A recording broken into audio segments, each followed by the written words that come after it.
The numbers are gone. Not revised. Not delayed. Erased. At a press conference in April, a Chinese official smiled and declared, "Our economy remains strong." But behind that smile, the Ministry of Commerce had just stopped releasing foreign investment figures. The central bank halted provincial debt disclosures, and the National Bureau of Statistics deleted the regional industrial output page from its site. What kind of recovery hides its data? Beijing says GDP is growing, but electricity use is falling. Rail freight is slowing, and no one can explain why factories in Guangdong are still dark. This isn't a correction.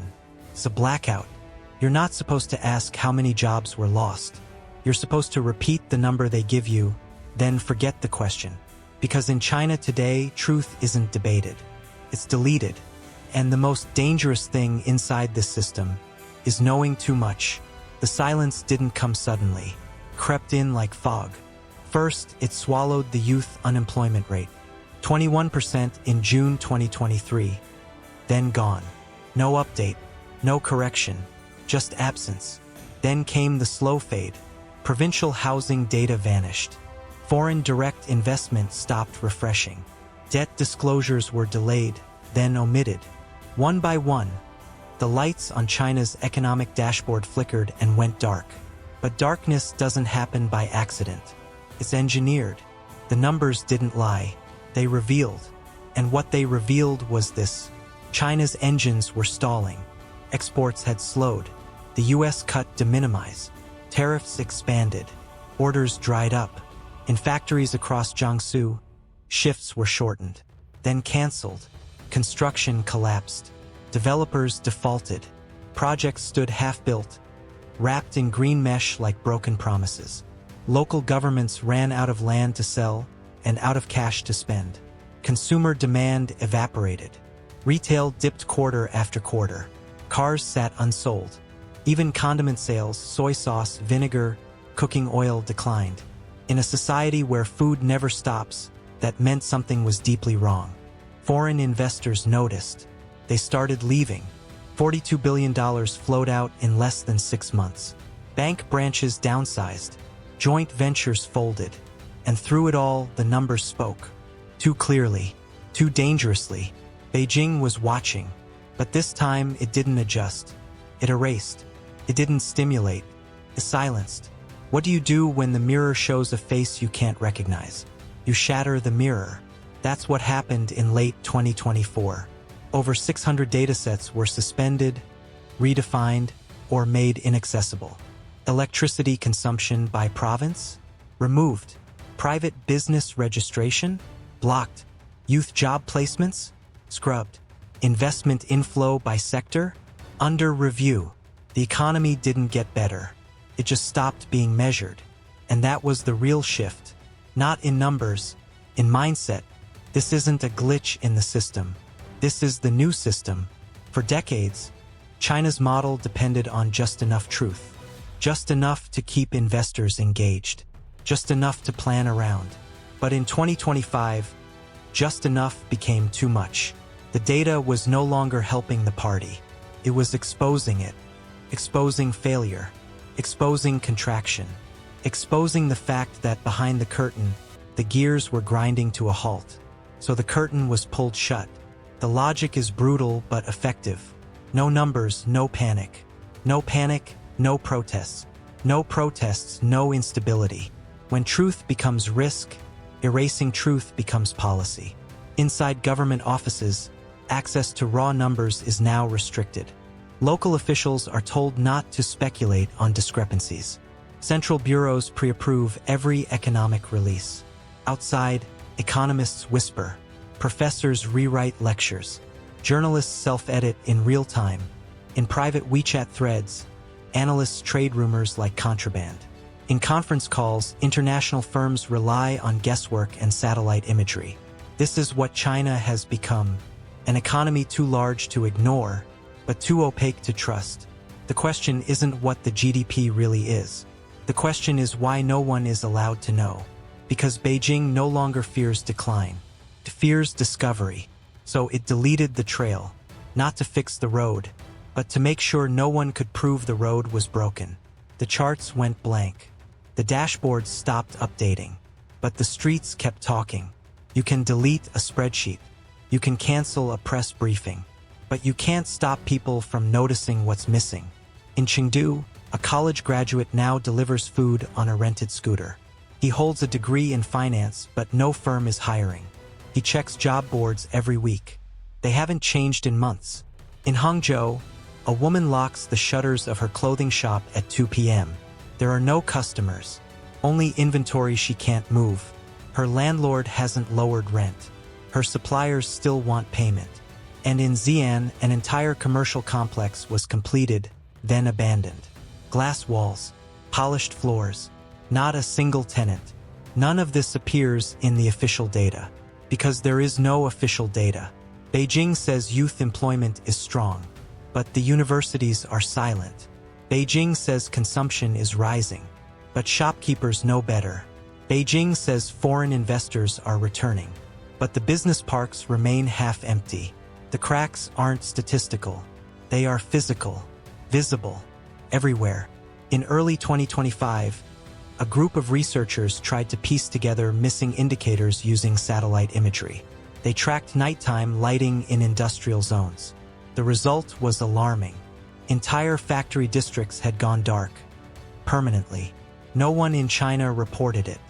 But the images spread quietly through private channels, shared with screenshots, coded in emojis, posted, deleted, reposted again. One photo showed a row of idle trucks covered in dust. Another showed workers burning unsold merchandise for heat, not to make a statement, but because the utilities had been shut off. It's not that no one knows. It's that no one is allowed to confirm. Inside state media, reporters use approved phrases. Short-term fluctuations, structural rebalancing, external headwinds.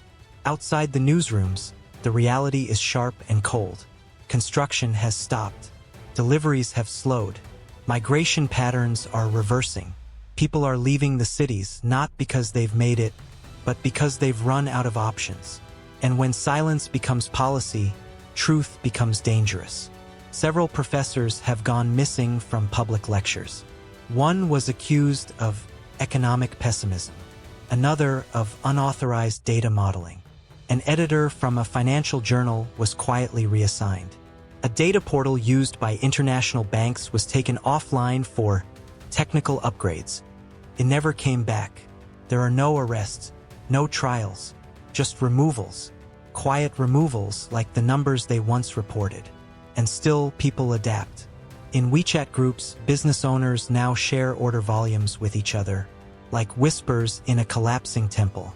A former accountant in Shenzhen runs a blog using hand-drawn charts.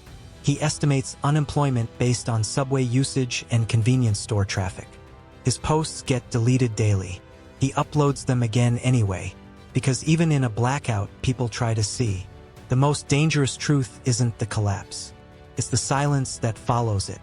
Because when a nation stops measuring itself, it's not just hiding pain, it's forgetting how to heal. And in that silence, the cracks only grow. First, it looked like fear, panicked retreat from bad headlines, an authoritarian reflex to control the narrative. But it's more than that. What happened to China's data wasn't just suppression. It was transformation, not a bug in the system, a blueprint for a new one. For years, Beijing played a careful game. Release just enough data to attract investment. Filter just enough truth to remain credible. Bury the worst, polish the rest. That balance is over. In 2025, China's leadership made a decision. Better to be unreadable than vulnerable. Because once the numbers turned against the party, the data became the enemy. So they didn't just stop reporting. They rewrote the role of information itself. Today, China is building a new model, not on growth, not on reform, but on uncertainty. Uncertainty is now a strategy. It weakens outsiders, paralyzes investors, drowns critics in doubt. Because if no one knows what's real, no one knows when to act. Western companies hesitate. Should they pull out or hold on? There's no forecast, no reliable indicators, only whispers and contradictions. So they delay. And delay is exactly what Beijing wants. Time to consolidate. Time to restructure power. Time to shift global narratives. This is a regime that doesn't want to be measured anymore. It wants to be miscalculated. Inside China, data has become a controlled substance. Only the party gets the full picture, or at least what it chooses to see. Officials no longer ask, "How bad is it?" They ask, "Is it reportable?" Internal dashboards are now curated. Data teams are told to align with national tone. Silence is incentivized. Ambiguity is rewarded. This is how you turn opacity into policy. Not with force, with confusion. Outside, the rest of the world is adapting. Credit risk analysts model China's debt using satellite imagery. Shipping companies guess factory output based on container weight. Investors build portfolios on hunches instead of metrics. It's not sustainable, but it buys time. Time for the party to reassert control. Time to rebuild its own version of reality. In this new model, perception is everything. If the world believes China is stable, capital might still flow. If citizens believe things are improving, protest might stay dormant.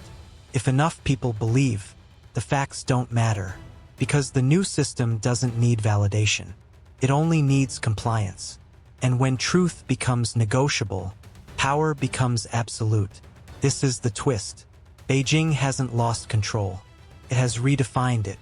Control no longer means managing outcomes. It means managing awareness of outcomes. Not shaping the future, but controlling what people are allowed to see. It is not a model of progress. It is a model of endurance, built not to win, but to survive. A slow, quiet decoupling, not just from global supply chains, but from global reality. And the world must now choose: engage with a country that doesn't publish its risks, or admit that the world's second-largest economy has chosen shadow over sunlight. The investors didn't wait for an announcement. They read between the blanks. When China stopped publishing foreign direct investment flows, funds began to move quietly but decisively. In the first quarter of 2025, more than 60 multinational companies cut operations. Not because of losses, because of silence. How do you manage a supply chain when you can't verify output? How do you invest in a region when its debt is hidden? How do you plan for growth when the definition of growth changes each quarter? The answers came in exits. A German auto firm halted expansion in Tianjin. An American tech supplier closed 2 warehouses in Shenzhen. A Japanese logistics group rerouted shipping through Vietnam. Inside boardrooms, phrases like "China optional" replaced "China central." Because risk isn't about what you know. It's about what you're no longer allowed to know. In manufacturing zones, the silence echoed louder. Raw materials piled up. Orders were unpredictable. Production lines stood still, not from lack of capacity, but from lack of clarity. One supplier in Zhejiang reported that 2 of his 5 buyers vanished overnight. No emails, no cancellations, just gone. He stopped purchasing components, then stopped paying staff, then closed his gates until further notice. Banks saw it too. Lending froze. Without earnings data, there's no way to assess creditworthiness. Without market signals, there's no appetite for risk. Local lenders started asking for more collateral, then started saying no altogether. And when money stops moving, the engine stalls. This paralysis isn't dramatic. It's quiet. Office towers don't collapse. They just stop filling space. Ports don't shut down. They just process fewer containers. Stores don't catch fire. They just dim the lights one by one. The economic dominoes fall in silence. No alarms. No sirens. Only delay. Only hesitation. And behind every delay is a decision. Better to do nothing than make the wrong move. That's what uncertainty does. It doesn't explode. It erodes. It makes risk unpriceable, trust unmeasurable, and confidence unrepairable. Across Asia, new routes are forming. Factories once embedded in Chinese ecosystems are now moving to Thailand, to Mexico, to India. China isn't being replaced.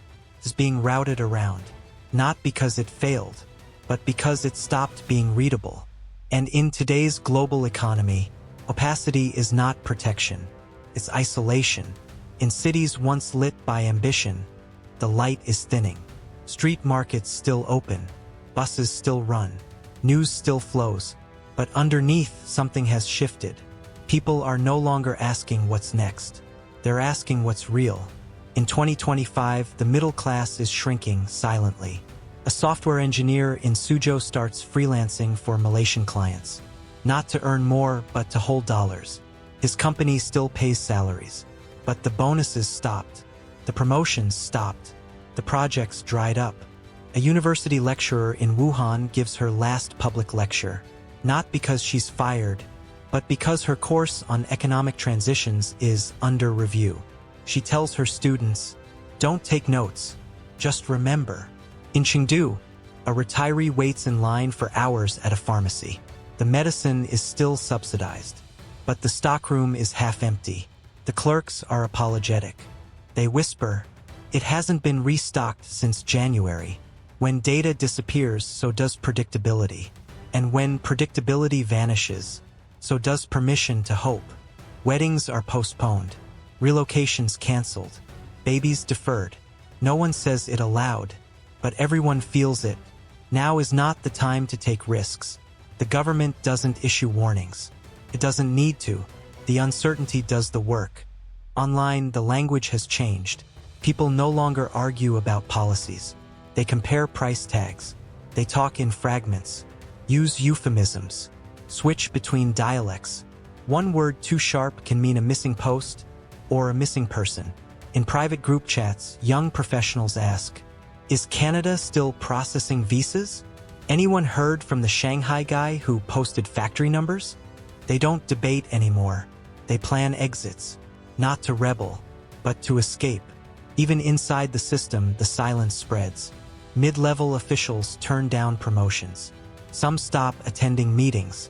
A few simply disappear, burned out, boxed in, or bought out. Loyalty remains, but belief fades. The party still controls the story, but the audience is drifting. They nod, they comply, they move through the motions. But when a country stops reporting on itself, as people stop believing in the future, this isn't collapse. It's evaporation.